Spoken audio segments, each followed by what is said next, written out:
Assalamualaikum warahmatullahi wabarakatuh. Waalaikumsalam warahmatullahi wabarakatuh. Bismillahirrahmanirrahim. Alhamdulillahi rabbil alamin. Alhamdulillahilladzi hadana bi'amdihi al-mukhtar man da'ana ilaihi bil idni wa qad nadana labbaika ya man dallana wa hadana. Allahumma salli wa sallim wa barik ala sayyidina wa nabiyyina wa syafi'ina wa qurrati a'yunina sayyidina Muhammadin wa ala alihi الطاهرين الطيبين وأصحابه ميامين والتابعين التابعين ومن تبعهم بإحسان إلى يوم الدين أما بعد. Alhamdulillah,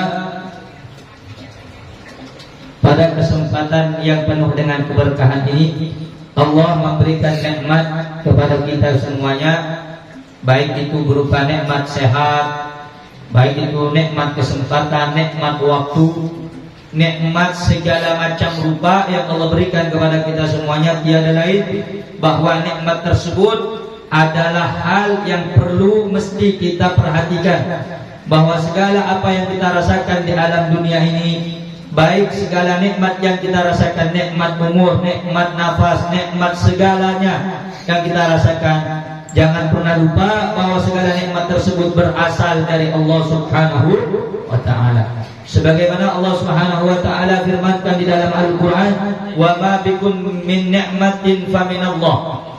Apa-apa nikmat yang ada pada dirimu itu berasal daripada Allah. Maka sebaik-baiknya hamba, sebaik-baiknya manusia, tak kala dia mampu menggunakan nikmat yang Allah berikan kepada hal-hal untuk ibadah, kepada hal-hal yang mengandung atau mendatangkan daripada rahmat dan ridha dari Allah Subhanahu wa ta'ala. Oleh karenanya suatu nikmat yang besar, suatu nikmat yang sangat luar biasa, hingga pada malam yang mulia ini di majlis rutinitas Jalsatul Ahbab, Allah mendudukkan kita sebagaimana nama daripada majlis tersebut, duduknya para pecinta. Nikmat cinta adalah nikmat yang besar. Semoga nikmat tersebut atas cinta kita kepada Allah dan Nabi-Nya Muhammad SAW menjadi saksi dan bukti bahwa kelak kita berhak mendapatkan syafaat daripada Rasulullah SAW. Amin ya rabbal alamin. Ahibba'il kiram, hadirin jamaah majlis Jalsatul Ahbab rahimani wa rahimakumullah. Pada pembahasan sebelumnya kita membahas tentang nikmat yang Allah berikan kepada kita, sebagaimana di dalam setiap kitab-kitab yang sudah masyhur tidak lepas daripada Bismillahirrahmanirrahim dan juga dengan Alhamdulillahirabbil alamin. Yang mana manakala apabila seseorang menyebut Bismillahirrahmanirrahim, maka dikatakan barang siapa yang mengucapkan Bismillahirrahmanirrahim, maka qalatil jannatu. Di dalam hadis dikatakan barang siapa yang membaca Bismillahirrahmanirrahim, baik itu dalam segala urusannya dia, baik itu dalam tingkah lakunya dia, baik itu dalam segala perbuatannya dia, tidak lupa dia mengucapkan Bismillahirrahmanirrahim dengan nama Allah yang Maha Pengasih dan Maha Penyayang, maka qalatil jannatu, berkata surga. Surga berkata, apa kata surga? Labbaika, aku penuhi panggilanmu. Jadi orang yang mengucapkan Bismillahirrahmanirrahim, surga berkata, aku penuhi panggilanmu. Kemudian surga itu berkata, Allahumma inna abdaka fulanan qala Bismillahirrahmanirrahim, Allahumma ba'idhu anin nar wa adkhilhu jannatak. Subhanallah. Jadi orang yang membaca bismillah bukan hanya ucapan saja, bukan hal yang sepele, bukan hal yang kecil, tetapi justru orang yang membaca bismillah dengan nama Allah Subhanahu wa ta'ala, maka surga berdoa kepada Allah. Apa doanya surga? Surga berkata kepada Allah, ya Allah, sesungguhnya hambamu fulan, ibnu fulan telah mengucapkan Bismillahirrahmanirrahim, maka Allahumma ba'idhu, ya Allah, jauhkan hambamu tadi yang mengucapkan Bismillah Jauhkan dari apa? Jauhkan dari apa? Aninnar, daripada neraka. Wa adkhilhu al-jannata, dan masukkan hambamu tadi ya Allah ke dalam surgamu, karena dia termasuk orang yang mengucapkan Bismillahirrahmanirrahim. Maka tiada hal yang paling baik, lisan yang paling baik, kecuali lisan itu yang diawali daripada bangun tidurnya kita, melakukan aktivitas kita, melangkahnya kaki kita, kecuali diawali dengan lafaz Allah, yakni Bismillahirrahmanirrahim.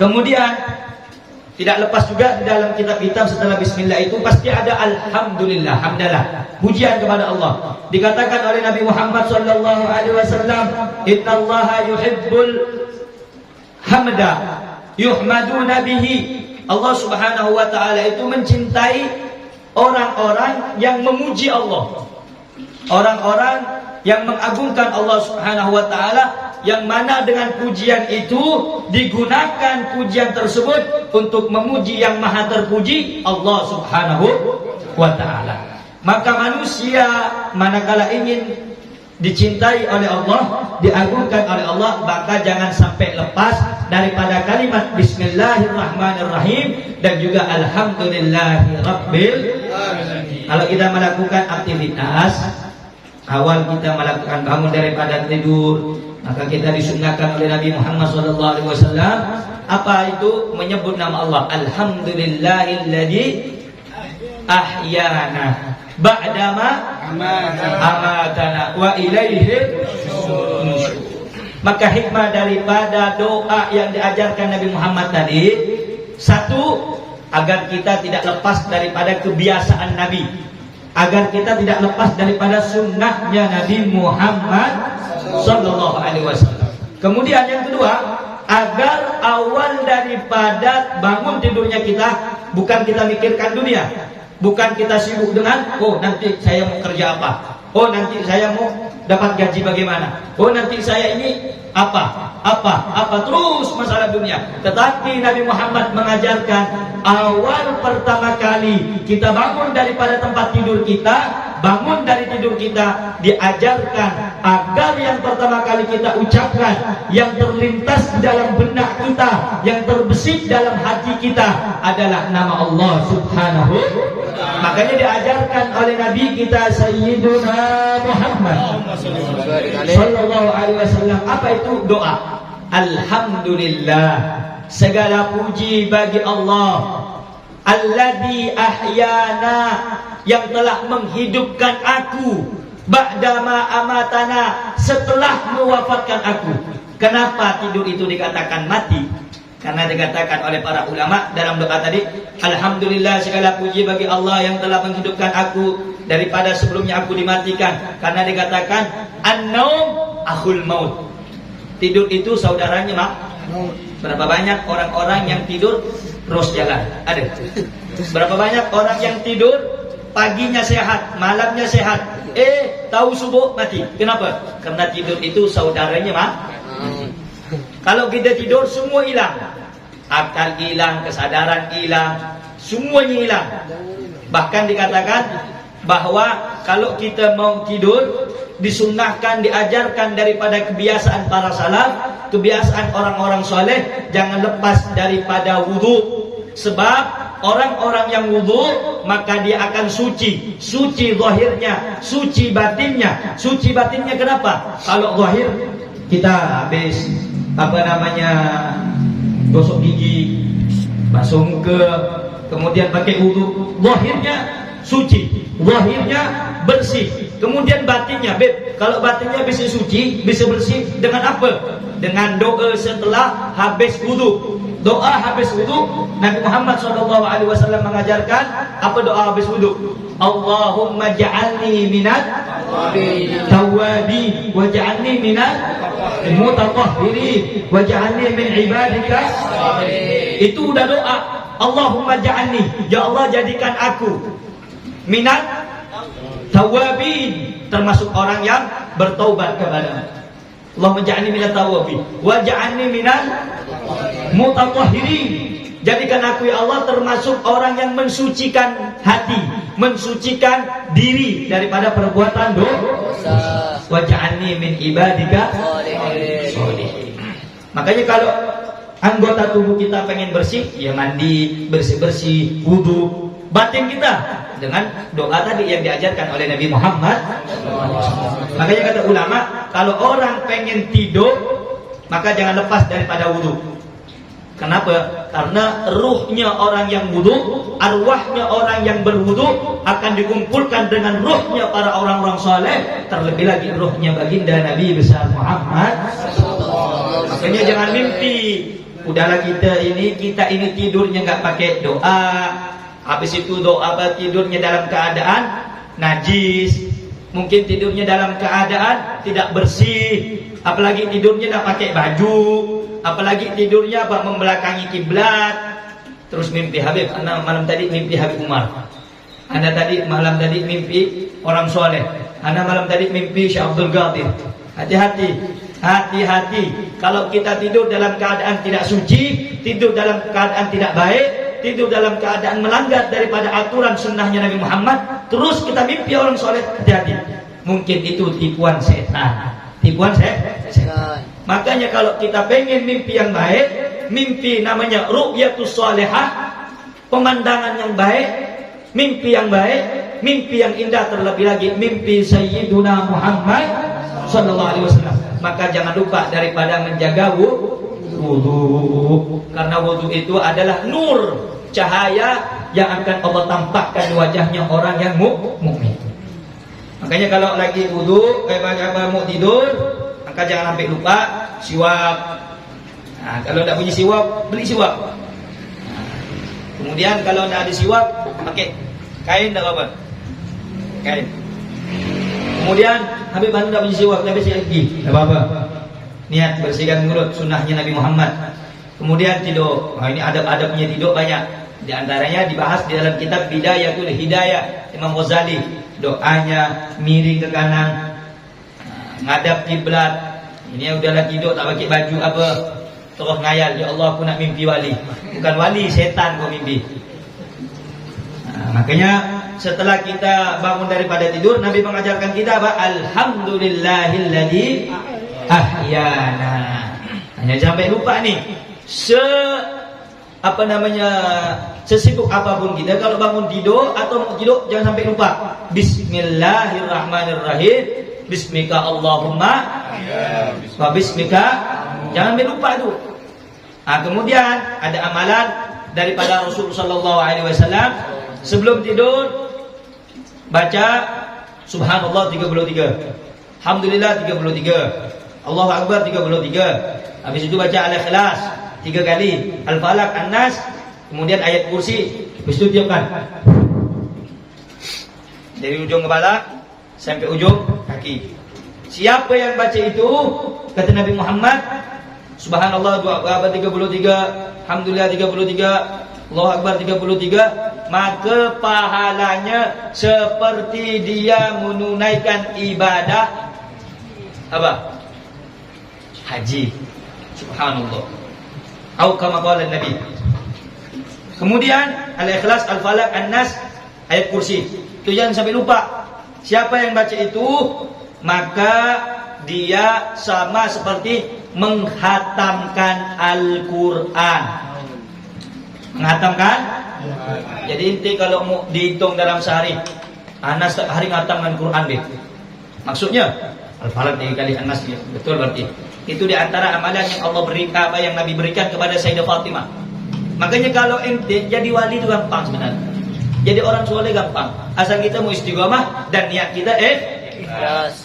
Kata Nabi, ente setiap hari bisa khatamkan Quran, Al-Ikhlas 3 kali, Al-Falaq, An-Nas, ayat kursi itu cukup. Apakah ente bisa bersedekah? Bisa. Astaghfirullah lil mu'minina wal mu'minat, astaghfirullah lil mu'minina wal mu'minat. Orang yang mendoakan saudaranya astaghfirullah lil mu'minina wal mu'minat dalam Al-Qur'an, maka dia sama seperti mendoa memberikan kebaikan kepada seluruh kaum muslimin. Di antara sedekah itu kan memberikan kebaikan kepada orang lain. Habib, ana pengen seperti orang soleh tidurnya dapat ibadah, tidurnya dihitung ibadah, tidurnya dapat pahala. Ia ikuti daripada aturan orang soleh, itu ikuti aturan Nabi Muhammad sallallahu alaihi wasallam. Kayaknya tadi banyak sebenarnya. Nah, di setiap kitab itu tidak lepas daripada bismillah dan alhamdulillah. Nah, kemarin kita bahas alhamdulillahirabbil alamin alladzi ja'ala ad-da'wata ilal huda, selesai sampai kepada amma ba'du. Nah, ini kitab Nasha'ihud Diniyah wal Wasaya al-Imaniyah. Kajian rutinitas kita di setiap malam Selasa, setiap seminggu sekali pembacaan kitab Nasha'ihud Diniyah. Amma ba'du, faqad qala Rasulullah sallallahu alaihi wasallam, innamal a'malu binniyat wa innamal likulli imri'in ma nawa, faman kanat hijratuhu ila Allah wa rasulih fa hijratuhu ila Allah wa rasulih, faman kana hijratuhu ila dunya yusibuha aw imra'atin yankihuha fa hijratuhu ila ma hajara ilaihi, rawahu al-Bukhari wa Muslim. Wa qala alaihi salatu wassalam, ad-dinun nasihah. Qalu liman ya Rasulullah? Qala lillahi wa likitabihi wa li rasulihi wa li a'immatil muslimina wa ammatihim, rawahul Muslim. Dua hadis yang dibaca malam ini, soalnya banyak. Perhatikan baik-baik. Amma ba'du, selesai daripada bismillah alhamdulillah semuanya tadi. Faqad qala Rasulullah sallallahu alaihi wasallam, maka telah bersabda siapa Nabi Muhammad sallallahu alaihi wasallam. Perhatikan bahwa setiap sabda Nabi, ini catat baik-baik sama ente, setiap ucapan Nabi, setiap ucapan Rasul, setiap sabdanya Nabi Muhammad itu pasti benar. Apa yang dikatakan Rasul itu pasti benar, karena Nabi Muhammad as-shadiqul masduq, manusia yang benar dan dibenarkan oleh Allah. Sebagaimana dalam Al-Quran Allah Subhanahu wa ta'ala berfirman, apa kata Allah?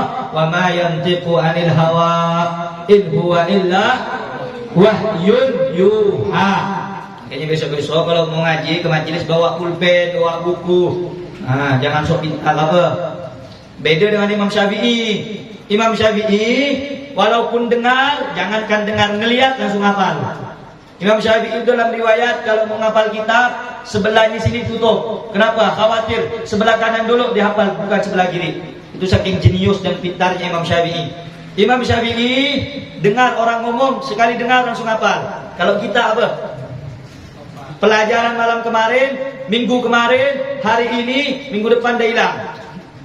Nah, makanya al-ilmu saydun wa kitabatu kaiduhu. Ilmu itu bagaikan binatang buruan, sedangkan mencatat itu bagaikan talinya.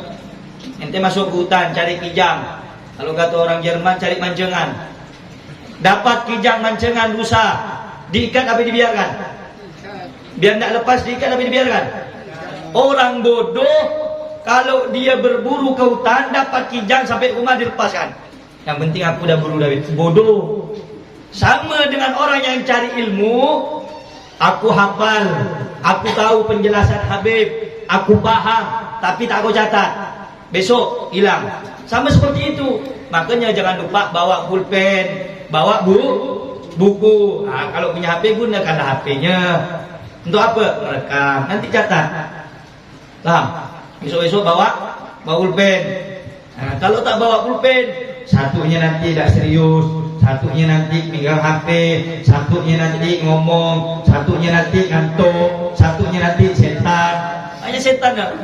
Makanya Allah firmankan dalam Al-Quran, wa min syarril jinnati wan nas, dari kejelekan manusia, jin dan manusia. Jadi yang menggoda manusia bukan cuma setannya, manusia pun ada. Paham maksudnya? Jadi yang menggoda kita ini kadang kawan jadi setan. Paham? Nah, bukan cuma setan-setannya lari. Di majelis ilmu ini kalau dibacakan maulid, dibacakan ayat kursi, setan lari. Ah, siapa yang jadi setan? Kawan kau jadi setan. Nah, makanya di majelis ilmu pasang adab yang baik, pasang niat yang baik, kemudian jangan lupa bawa pulpen, bawa buku. Uktub, catat. Nah, jadi segala sesuatu yang diucapkan oleh Nabi Muhammad itu pasti benar. Karena Allah menyatakan dalam Al-Quran, Nabi Muhammad SAW tidaklah berucap, tidaklah berkata-kata melalui atau didasari dengan hawa nafsu. Akan tetapi Nabi Muhammad itu berucap gerak-geriknya atas daripada wahyu Allah Subhanahu wa taala. Nah, Nabi Muhammad sallallahu alaihi wasallam yang perlu Anda ketahui, beliau mengatakan innama al-a'mal bil, sesungguhnya segala amal perbuatan itu tergantung daripada niat. Ente datang ke sini apa tujuannya? Wah, aku tak nyaman nih sama Habib nih, tak pergi. Hati-hati. Kalau kau tak nyaman sama kita, sama anak, kau dapat tak nyaman ya balik. Tapi kalau kau datang ke sini ke majlis karena Allah, karena dakwah, karena pengen cari ilmu, kau dapat pahala yang besar. Setiap duduknya orang di majlis ilmu dicatat oleh Allah. Kata Rasulullah kepada Abdullah ibn Mas'ud, ya ibn Mas'ud, julusuka sa'atan fi majlisil ilmi la tamassu qalaman wa la taktubu harfan khairun laka min itqi alfi raqabah. Subhanallah. Wahai Abdullah ibn Mas'ud, kata Nabi, barang siapa andai kata engkau duduk di majlis ilmu, kau tak bawa pulpen, kau tak nyatat satu huruf yang diterangkan, kau tak nulis satu huruf yang diucapkan, yang disampaikan oleh para ulama atau guru, khairun laka, itu lebih baik bagi kamu, min itqi alfi raqabah, daripada engkau membebaskan 1000 orang budak di jalan Allah. Itu kalau niat kau datang ke majlis ilmu karena Allah. Aku tak nyaman ini udah 2 minggu 3 minggu tak datang, tak nyaman ke aku. Ada lagi, aku dah telat, tak nyaman ni nak masuk. Makanya niat datang itu karena mau telat tak telat, yang penting kalau kau sudah tertanam di dalam hati anda semuanya, ya Allah besok aku nak majlis, walaupun niat telat apa, yang penting aku nak majlis. Sehingganya niat kau itu baik, niat anda baik, dicatat oleh malaikat, walaupun dapat separuh di ujung, ikutnya full. Kenapa? Niatnya mau ikut dari awal. Beda. Yang penting aku dapat niat baik, yang penting aku niat nak hadir, aku belakangnya. Beda lagi. Aku nanti ya. Beda lagi. Niat itu didorong dengan keinginan hati. Makanya niat itu di mana tempatnya? Wa mahalluha fil galab. Ma huwa niat? An-niyah qasdu syai' muqtarinan bi fi'li wa talaffudu biha sunnah. Mengucapkannya itu sunnah. Niat anak nak sedekah itu sunnah. Tapi yang harus itu di dalam hati.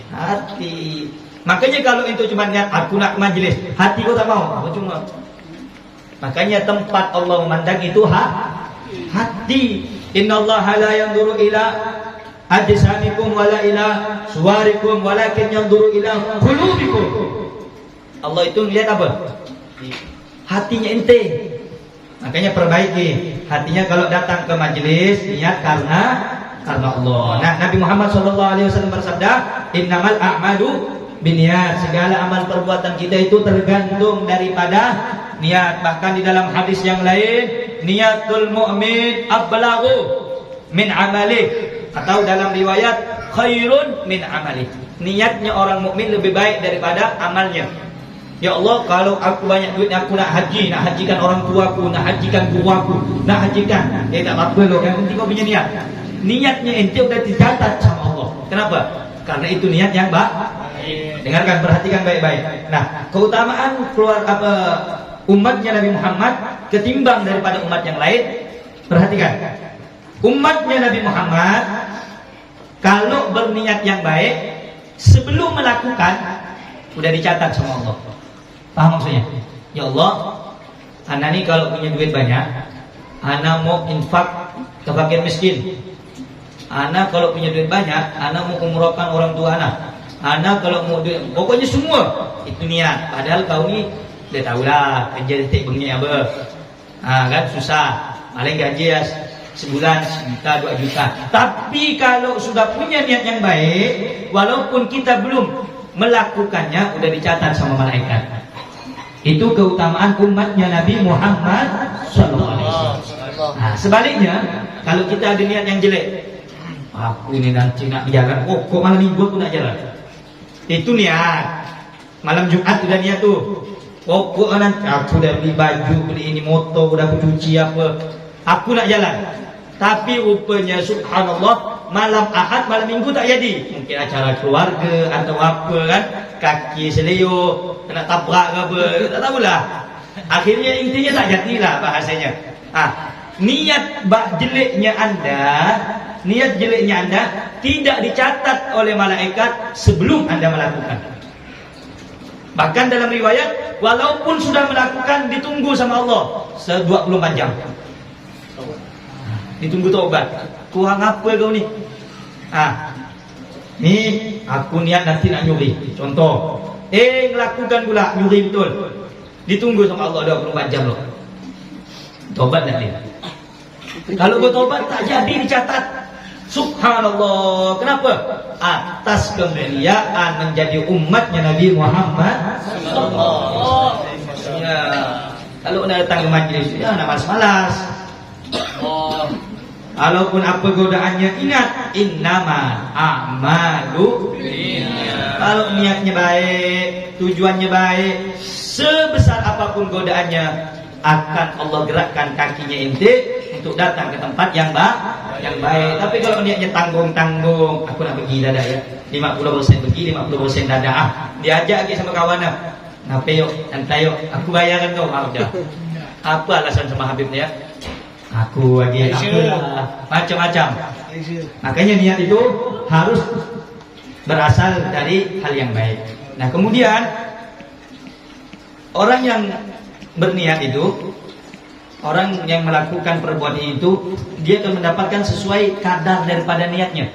Kalau niatnya dia untuk mendapatkan ridho dari Allah, maka perbuatannya akan ditujukan oleh Allah kepada hal-hal yang baik. Oleh karena itu ada satu cerita sebelum anda tutup daripada pengajian kita rutinitas malam ini. Soalnya udah ada lihat, udahlah mata mana-mana kan, kepala tak nyambung semua dah. Jadi ini tentang niat. Dulu ada 3 bersahabat. Dengarkan baik-baik. Namanya Syekh Abdul Qadir Al-Jilani. Kenalkan semua nama ulama Syekh Abdul Qadir Al-Jilani. Sultanul Awliya, Qutbur Rabbani As-Samadani, Syekh Abdul Qadir Al-Jilani. Punya 2 teman.